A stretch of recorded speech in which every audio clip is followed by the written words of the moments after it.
যারা বিছানায় বসে খাবার খায় তাদের ঘরে এই পাঁচটি সমস্যা লেগেই থাকে। প্রিয় ভাইরা আমার, প্রিয় বোনেরা আমার, অনেকে আছে তারা সব সময় বিছানায় বসে খাবার খায়, অথচ তারা জানেই না তাদের ঘরে এই পাঁচটি সমস্যা সবসময় লেগেই থাকবে। এই জন্য বিছানায় বসে কখনো খাবার খাওয়া যাবে না। আল্লাহ রাসূল সাল্লাল্লাহু আলাইহি ওয়াসাল্লাম জানিয়ে দিয়েছেন, বিছানায় বসে কখনো খাবার খাওয়া যাবে না। যেই ঘরে বিছানায় বসে খাবার খাওয়া হবে সেই ঘরে এই পাঁচটি সমস্যা সবসময়ের জন্য লেগেই থাকবে। তার মধ্যে এক নাম্বার, সেই ঘরের লোকদের ভিতরে কেউ না কেউ সবসময় অসুস্থ হয়ে থাকবে।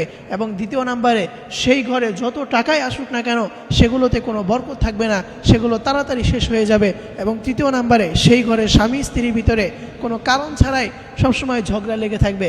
এবং চতুর্থ নাম্বারে, সেই ঘরের টাকা পয়সা কোথাও না কোথাও সবসময় ফেসে যাবে, সেই ঘরের টাকা পয়সা কখনো তাদের ঘরে জমা থাকতে পারবে না।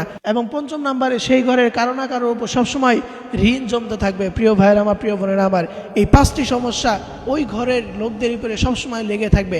এই জন্য কখনো বিছানায় বসে খাবার খাওয়া যাবে না। এবং এটা হচ্ছে পরিষ্কার পরিচ্ছন্নতার দিকেও একটা খেয়াল রাখা উচিত, কারণ পরিষ্কার পরিচ্ছন্নতা হচ্ছে ইমানের অঙ্গ।